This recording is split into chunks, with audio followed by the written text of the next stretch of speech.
Christian লঙ্গো নামে এক ব্যক্তিকে তার স্ত্রী এবং 3 সন্তানকে হত্যার অভিযোগে অভিযুক্ত করা হয়, কিন্তু অদ্ভুত কোনো একটা কারণে তিনি মাইকেল ফিঙ্কেল নামে দ্য নিউ ইয়র্ক টাইমসের এক বিখ্যাত সাংবাদিকের পরিচয় ব্যবহার করেন পুলিশের কাছে। কেন লঙ্গো এটা করেছিলেন সেটা একটা বিরাট রহস্য। আমরা জানি দ্য নিউ ইয়র্ক টাইমস দুনিয়ার সবচেয়ে বড় ম্যাগাজিনগুলোর মধ্যে একটি। এই ম্যাগাজিনের এক রাইটারের সাথে তারই এক পাগলা পাঠকের চলছিল একটা মাইন্ড গেম। সত্যি আর মিথ্যের খেলায় তৈরি হচ্ছিল সাসপেন্স আর মিস্ট্রি। শেষ পর্যন্ত কে জিতেছিল, সত্যি নাকি মিথ্যে, সেটা নিয়েই 2015 সালে তৈরি হয় ট্রু স্টোরি নামে একটা মুভি। বন্ধুরা, এই ইন্ট্রোটা একটু খটকা লাগলো আপনাদের কাছে, তাই না? হ্যাঁ, আমি ইচ্ছা করেই এখানে একটা রহস্য রেখেছি এই লঙ্গো এবং মাইকেল ফিঙ্কেলের মধ্যে। তবে পুরো রহস্য আপনাদের সামনে এক্সপ্লেইন করার জন্যই তো আজ হাজির হয়েছি। দেখতে থাকুন এবং চমৎকার একটা মুভি উপভোগ করুন।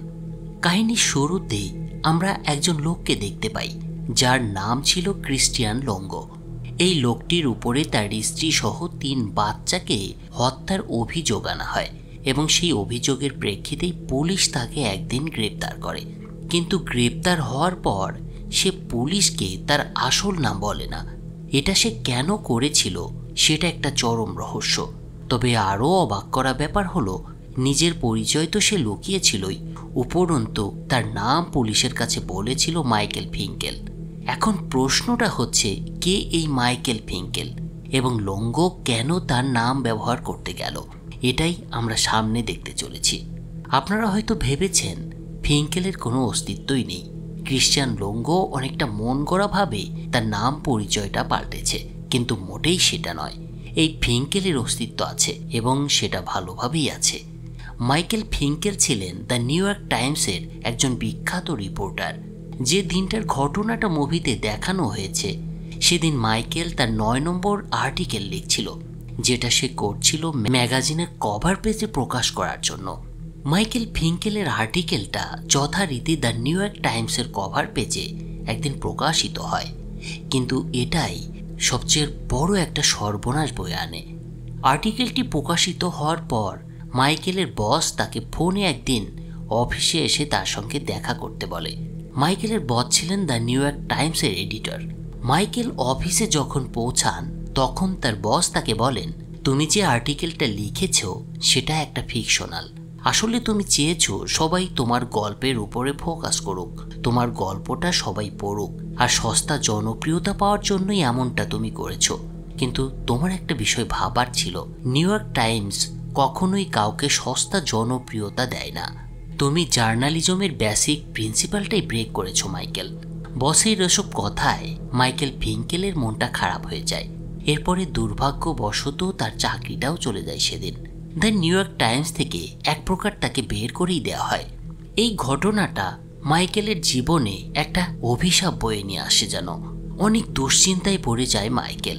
এখন তার কাছে না আছে কোনো জব, না আছে কোনো টাকা পয়সা। মাইকেল খুব হতাশ হয়ে সেদিন তার বাসায় ফিরে আসে। যেহেতু চাকুরিটাই মাইকেলের আয়ের মূল উৎস ছিল, তাই মাইকেল যে কোনো মূল্যে রিপোর্টারের চাকরিটা ফিরে পেতে চাইছিল। এজন্য সে অনেকের কাছে ফোন দিয়ে সাহায্যও চেয়েছিল। কিন্তু নিউ ইয়র্ক টাইমস থেকে বরখাস্ত হওয়ার পর নতুন করে চাকরি পাওয়ার বিষয়টা এতটা সহজ ছিল না তার জন্য, কারণ তার ক্যারিয়ারে অলরেডি একটা ব্ল্যাক স্পট পড়ে গিয়েছিল। তাকে the New York Times magazine থেকে বের করে দেওয়া হয়েছে, আর এটা তার পুরো ক্যারিয়ারের উপরই প্রভাব ফেলবে। এখান থেকে বের করে দেওয়ার পর তার জন্য অন্য কোনো মিডিয়ায় চাকরি পাওয়াটাও একেবারেই সহজ হবে না, সেটাও ফিঙ্কেল খুব ভালোভাবেই বুঝতে পেরেছিল। তো দেখতে দেখতে এভাবেই কেটে যায় 2 বছর। মাইকেল ফিঙ্কেল তখনও বেকার। 2 বছর ধরে সে নিজের জন্য একটা চাকরিও ম্যানেজ করতে পারেনি। বিভিন্ন জায়গায় ধর্ণা দিয়েছে সে, কিন্তু কোনো লাভ হয়নি তার। ফলে এখন বেশিরভাগ সময়ই হতাশ হয়ে থাকে মাইকেল। চোখে একটা হতাশা আর মনে এক চিলতে আশার আলো নিয়ে এভাবেই তার দিন কাটতে থাকে। এরপর চলে আসে 2003 সাল। মাইকেলের কাছে একদিন এক রিপোর্টারের কল আসে। সে মাইকেলের সাথে দেখা করতে চায়। মাইকেলও তার সঙ্গে দেখা করতে রাজি হয়ে যায়। এরপর যখন তারা দুজন দেখা করে তখন মাইকেল সেই রিপোর্টারের কাছ থেকে এমন একটা তথ্য জানতে পারে যেটা শুনে সে ভীষণ অবাক হয়ে যায়। রিপোর্টার তাকে ক্রিশ্চিয়ান লঙ্গোর ব্যাপারে বলে। রিপোর্টার তাকে বলে এই লঙ্গো হচ্ছেন একজন অপরাধী, তার উপরে তার স্ত্রী এবং 3 বাচ্চার খুনের অভিযোগ আনা হয়েছে এবং তাকে গ্রেপ্তারও করা হয়েছে। কিন্তু অবাক করা একটা ব্যাপার হচ্ছে, যখন তাকে নিউ ইয়র্ক পুলিশ গ্রেপ্তার করেছিল তখন সে নিজের নামের পরিবর্তে তোমার নাম ব্যবহার করেছিল। তার নাম নাকি মাইকেল ফিঙ্কেল। এর সাথে সে এটাও বলেছিল সে নাকি দ্য নিউ ইয়র্ক টাইমসের একজন রিপোর্টার। তো বুঝতেই পারছো এই ব্যাপারে এখন তোমার মতামত কি সেটা বলো। এই পুরো ঘটনাটা শুনে মাইকেলও বেশ আশ্চর্য হয়ে যায়। তাছাড়া এই মার্ডার মিস্ট্রির ব্যাপারেও মাইকেল কিছুই জানতো না।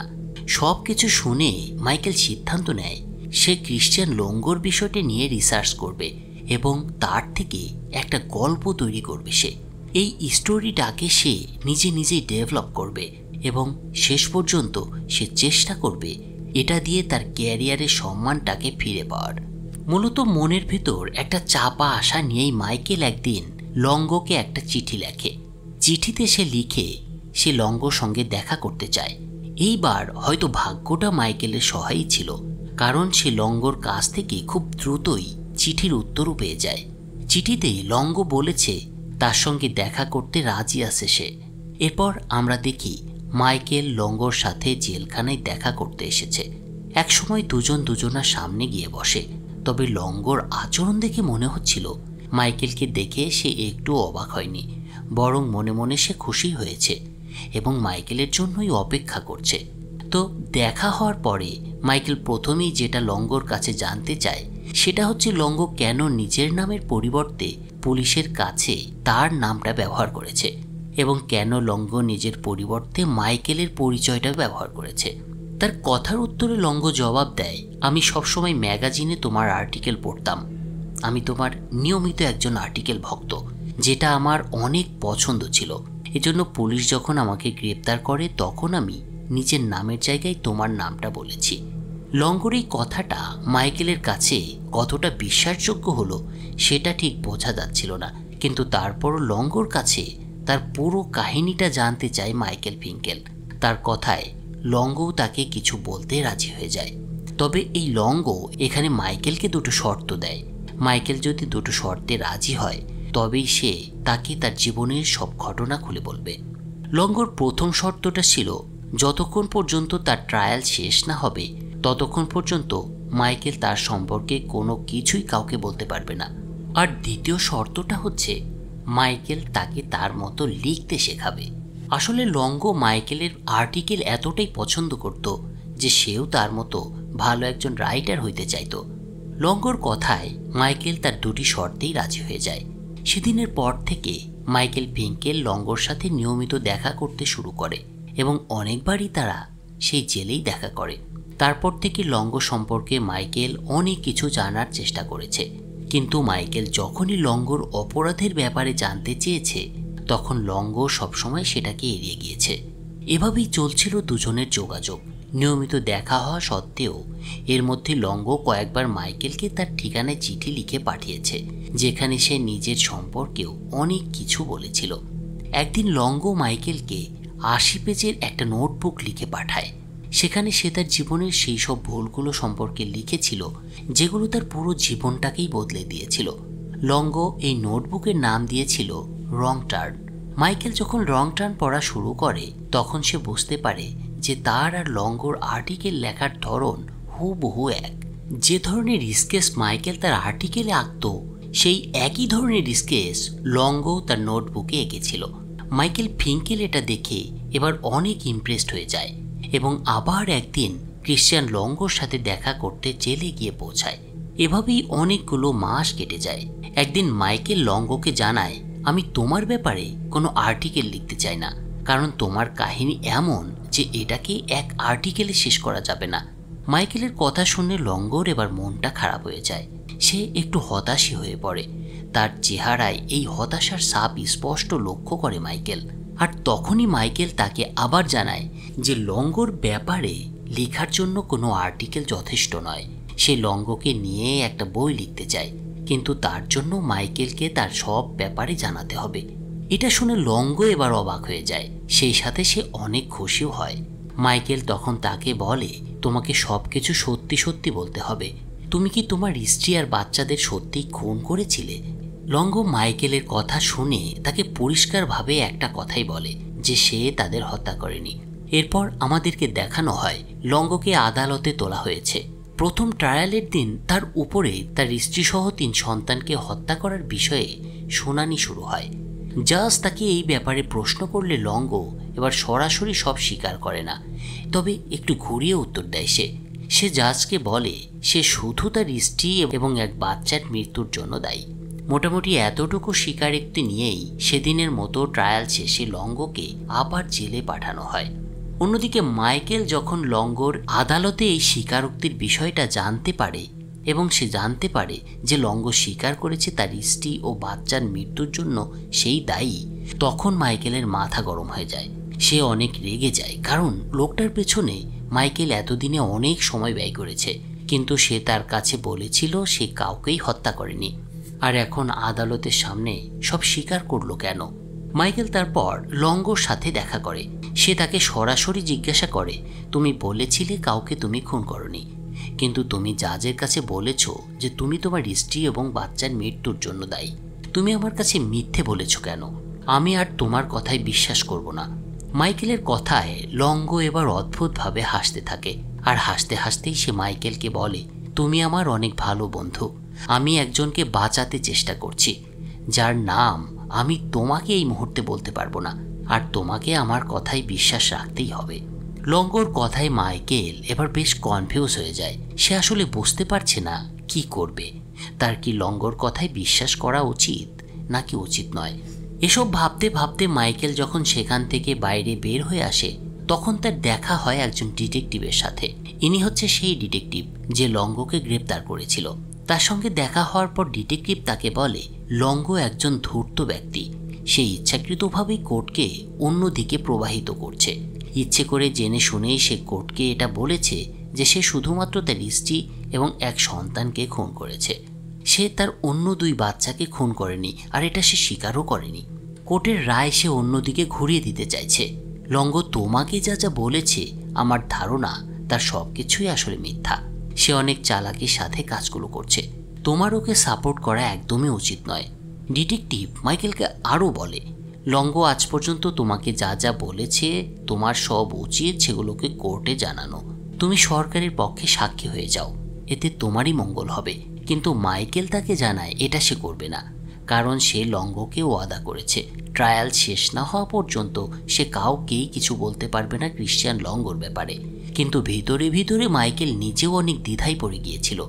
তার বারবারই মনে হচ্ছিল সে কোনো খুনিকে সহযোগিতা করছে না তো। এভাবেই দেখতে দেখতে দ্বিতীয় ট্রায়ালের দিনও চলে আসে। সেদিনও জজ লঙ্গর কাছে সব কিছু সত্যি বলতে বলে। লঙ্গ আবার বলতে শুরু করে, ঘটনার দিন আমার আর আমার স্ত্রীর মধ্যে কিছু টাকা পয়সা নিয়ে ঝগড়া হয়। যখন আমি সন্ধ্যায় বাসায় ফিরি তখন দেখি আমার 2 মেয়ে বাসায় নেই, আর আমার এক মেয়েকে আমি সেখানে অজ্ঞান অবস্থায় খুঁজে পাই। আমার স্ত্রী সে সময় কান্না করছিল। আমি যখন আমার স্ত্রীকে আমার বাচ্চাদের ব্যাপারে জিজ্ঞাসা করলাম, তখন সে বলল সে তাদের পানিতে ডুবিয়ে মেরে ফেলেছে। এই কথা শুনে আমার আর মাথা কাজ করছিল না, তাই নিজেকে আমি ঠিক রাখতে পারিনি। রাগের বশে আমি আমার স্ত্রীকে খুন করে ফেলি। তখন অবধি আমার মনে হয়েছিল যে আমার 3টা বাচ্চাই মরে গিয়েছে, কিন্তু আমি হঠাৎ খেয়াল করি আমার মেয়েটা যে বাসায় ছিল, যাকে আমি মনে করেছিলাম মরে গিয়েছে, কিন্তু হঠাৎ দেখি তার শ্বাস প্রশ্বাস তখনও চলছে। কিন্তু ততক্ষণে আমার সব কিছু শেষ হয়ে গিয়েছিল। আমার স্ত্রী এবং আমার 2 কন্যা এই পৃথিবীর মায়া ত্যাগ করেছে, আর তাই আমি চাইছিলাম না আমার এই মেয়েটাই দুনিয়াতে একা একা বেঁচে থাকুক, তাই আমি তাকে মেরে ফেলি। লঙ্গর এই স্বীকারোক্তি শুনে পুরো আদালত এবার হতভম্ব হয়ে যায়। কিছুক্ষণের জন্য সবই যেন থমকে যায়। পুরো আদালত শুধু এটাই ভাবতে থাকে, একটা মানুষ কিভাবে তার ছোট্ট বাচ্চাটাকে মেরে ফেলতে পারে। তবে এবার জাজের মনে হতে শুরু করে লঙ্গ হয়তো তাকে মিথ্যা বলছে। পুরো ঘটনাটাই লঙ্গর হয়তো বানোয়াট। লোকটা সিম্প্যাথি আদায় করার চেষ্টা করছে। লঙ্গ নিশ্চয়ই নিজে তার স্ত্রী এবং 3 বাচ্চাকে খুন করেছে। সবকিছু বিচার করে আদালত শেষ পর্যন্ত ক্রিশ্চিয়ান লঙ্গকে সর্বোচ্চ সাজাটাই ঘোষণা করে, আর তারপরে তাকে ডেথ রুমে পাঠানো হয়। কিন্তু বিচার শেষে লঙ্গোকে যখন ডেথ রুমে নিয়ে যাওয়া হচ্ছিল তখন মাইকেলও উপস্থিত ছিল সেখানে এবং সে তার দিকে অবাক হয়ে তাকিয়েছিল। অদ্ভুত ব্যাপার হলো লঙ্গো তখন মাইকেলের দিকে পৈশাচিক আনন্দ নিয়ে রহস্য ভরা চোখেও তাকিয়েছিল। এমনকি সে মাইকেলকে তখন টিপ্পনিও কাটছিল। কিন্তু লঙ্গোর এই বিষয়টা মাইকেলকে আরও খেপিয়ে তোলে। তবে একই সাথে মাইকেলের এটাও বুঝতে বাকি থাকে না এতদিন লঙ্গো তাকে মিথ্যে বলে এসেছে, তার সাথে একটা গেম খেলছে সে। লঙ্গো তার সঙ্গে যেটা করেছে তার একটা কারণও সে বুঝতে পারে। লঙ্গো হয়তো এটা এই কারণে করেছিল যাতে মাইকেল কোর্টে তার বিষয়ে একটা সিম্প্যাথি দেখিয়ে স্টেটমেন্ট দিক, যাতে কোর্ট তার সাজাটা কমিয়ে দেয়। কিন্তু দেখা যাচ্ছে কেউই তার কথা বিশ্বাস করেনি, ফলে তার শাস্তি যেটা হওয়ার ছিল সেটাই হয়েছে। এর কয়েকদিন পর মাইকেল আবার লঙ্গোর সাথে দেখা করতে যায়। সেখানে মাইকেল তাকে বলে, তুমি আসলেই মিথ্যাবাদী, তুমিই তোমার পুরো পরিবারকে মেরেছ। কিন্তু এবারও লঙ্গো তাকে ম্যানিপুলেট করার চেষ্টা করে। লঙ্গো মাইকেলকে বলে, আমি যখন বাসায় পৌঁছালাম তখন দেখলাম আমার স্ত্রী আমার বাচ্চাদের মারছে। এরপর আমি ব্ল্যাক আউট হয়ে যাই, আমি কিছু বুঝতেই পারিনি যে কি হচ্ছে এখানে। কিন্তু এবার মাইকেল আর তার পাদে পা দেয় না, তার কথা সে বিশ্বাসই করে না। উপরন্তু মাইকেল তাকে রেগে গিয়ে বলে, তুমি মিথ্যে বলছো লঙ্গো, তুমি একজন মার্ডারার, তুমি তোমার পুরো পরিবারটাকে শেষ করেছো, আর আমি তোমার কথাই বিশ্বাস করব না। কিন্তু একথার পরেও লঙ্গো চুপ করে থাকে না। লঙ্গোর এবারের জবাবটা মাইকেলকে চুপ করিয়ে দেয়। লঙ্গো মাইকেলকে বলে, তোমার আর আমার মধ্যে আদৌ কি কোনো পার্থক্য আছে? তুমি তোমার বই লেখা শেষ করার জন্য এমন একজন মানুষের সাথে কথা বলছো যে তার পুরো পরিবারটাকে খুন করেছে। তুমি ঠিক ওইভাবেই নিজের ক্যারিয়ারটা বাঁচাতে চাও যেভাবে আমি নিজেকে বাঁচাতে চাইছিলাম। লঙ্গোর মুখে এসব শোনার পর একটু সময়ের জন্য মাইকেল যেন হতভম্ব হয়ে যায়, কারণ সে ভাবতেই পারেনি তার সাথে এমন একটা ধোঁকাবাজি হবে। মাইকেল নিজেও জানে লঙ্গোর বলা প্রতিটি কথাই সত্যি। তার মনের ভেতর থেকে সে জানে লঙ্গো যা বলছে তার একটুকুও মিথ্যে নয়। আর তারপর সে ক্রিশ্চিয়ান লঙ্গোর সামনে থেকে চুপচাপ বের হয়ে যায়। লঙ্গোকে নিয়ে মাইকেল যে বইটা লিখেছিল সেটা প্রায় ততক্ষণ শেষের দিকে ছিল এবং এই বইটার নাম দিয়েছিল ট্রু স্টোরি। এই ট্রু স্টোরি বইটা পুরোটাই লঙ্গোকে নিয়ে লেখা ছিল। একসময় মাইকেল সেই ট্রু স্টোরির বইয়ের পাতা থেকে কিছু পড়তে শুরু করে। প্রথম পৃষ্ঠায় লঙ্গো সম্পর্কে সে লিখেছিল। এখানে লেখা হয়েছে, লঙ্গোর উপর আমার অনেক রাগ হতো, আর তার সাথেই রাগ করা যায় যাকে সে কেয়ার করে। যদিও সে আমাকে সবসময় বোকা বানিয়েছে, কিন্তু তার কাহিনী আমার জীবন বদলে দিয়েছে। তার কথা আমার জীবনকে অনেক প্রভাবিত করেছে। সে আমার জীবনে একটা বড় ঝড় নিয়ে এসেছিল, যে ঝড় থেকে আমি মরতে মরতে বেঁচে গিয়েছি। এটুকু পড়েই মাইকেল এবার বইটি বন্ধ করে দেয়, আর সেখানে উপস্থিত রিপোর্টাররা তাকে নানা ধরনের প্রশ্ন করতে থাকে। আসলে এই বইটার ওপেনিং সেরিমনি ছিল এটা। সব রিপোর্টারের সামনে সে ক্রিশ্চিয়ান লঙ্গোর জীবনী নিয়ে বইটা সম্পর্কে একটা প্রেস কনফারেন্স করছিল। তখন এত মানুষের মধ্যে মাইকেল লঙ্গোকেও দাঁড়িয়ে থাকতে দেখে, যে তার দিকে তাকিয়ে মুচকি হাসছে। আসলে এটা ছিল মাইকেলের কল্পনা।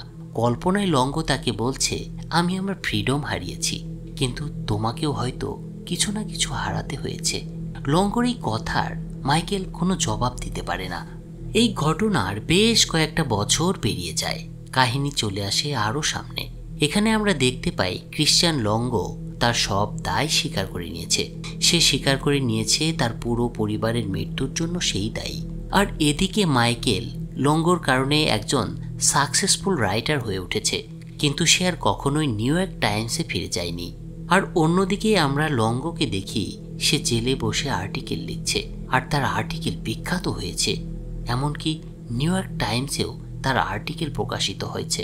এই মুভির শেষে আমাদের বলা হয়, যদিও মাইকেল লঙ্গোকে ঘৃণা করত, কিন্তু প্রতি মাসের প্রথম রবিবার সে লঙ্গোর সাথে দেখা করতে যেত। আর এভাবেই এখানেই এই মিস্টিরিয়াস মুভিটি শেষ হয়ে যায়। বন্ধুরা, মুভি তো শেষ হয়ে গিয়েছে, কিন্তু একটা কারণ রয়ে গিয়েছে যেটা এখনো অজানা। কারণটা হচ্ছে লঙ্গো কেন তার পুরো পরিবারকে হত্যা করেছিল সেটা মুভির কোথাও বলা হয়নি। কিন্তু আপনাদের কি মনে হয় কমেন্ট বক্সে অবশ্যই জানাবেন। আর এখানে একটা শিক্ষা দেওয়া হয়েছে যেটা সম্পর্কেও আপনাদের মতামত আশা করছি। আর আরেকটা ব্যাপার, সেটা হচ্ছে ক্রিশ্চিয়ান লোঙ্গো এবং মাইকেল ফিঙ্কেলের গল্পটাকে আপনারা সাধারণ কোনো ফিকশন বা মন গড়া একটা কাহিনী বলবেন না। এটা একটা সত্যি ঘটনা। আমি ডেসক্রিপশন বক্সে উইকিপিডিয়ার একটা লিঙ্ক দিয়ে দিব, যেখানে ক্রিশ্চিয়ান লোঙ্গো এবং মাইকেল ফিঙ্কেলের বিষয়ে একটা বিস্তারিত আর্টিকেল পাবেন আপনারা। তো ফিরছি অন্য কোনো একদিন। ধন্যবাদ সবাইকে।